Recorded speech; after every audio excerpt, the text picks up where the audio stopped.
I've always had a heart to serve the country. I want to be involved in something bigger than myself. Andrew served 2 tours, all the while leaving Zoe at home with an ever-growing brood. The first time he went away, he left. I had Joseph and Charlie. My second son was a week old. The second time, I had 3 children.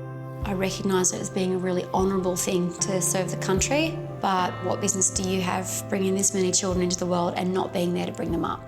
My job was finding and disposing of IEDs, or improvised explosive devices, assess the damage, clean it up and recover evidence, whether that was putting your mate's bits and pieces in a bag or picking up some children. I was like, we've got a job to do, you can't think about it. It was more important to me at the time than family. After my first deployment in 2008, I came back and I started getting these weird nightmares and a couple of hallucinations. But my later deployment in 2012, I got home and thought, I've had the transition time and this stuff's not going away, in fact it's getting worse. Living out hallucinations where I'd even carry my own kids into my bedroom and bandage up their missing limbs. And Zoe would be waking me up saying, put him down, put her down, you know, she's fine. And I'm looking at my own child, seeing an arm missing from a blast injury and burns all over her body. I think it was about that time when I said, you have got to go and get some help because you are destroying us. There was just no love. There was no love anymore. It was like he didn't care. I was hospitalised. You had a full-on breakdown and then you were diagnosed with PTSD and I was like, oh, finally. I planned on just taking off into the ocean and swimming one way until I couldn't swim anymore and been gone.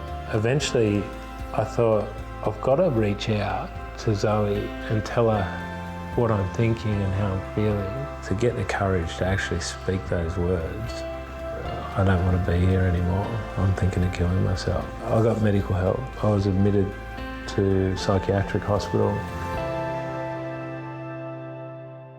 And from there, the healing began. There's times where, yeah, sure, I'm not good and depression kicks in, or I get panic attacks still, and there's bad days, but there's a hell of a lot of good days too. That's why I'm so passionate about helping people that are suffering from mental illness today, because I've been there, I've felt the depths of it, and I just want them to know, man, there's hope. The Cullen story of hope is spreading through speaking engagements and the release of their warts and all book. And that process of writing became very cathartic for me. And somebody said, hey, I know a really good editor. Yeah. And she actually came over and she read it and she said, there's something missing.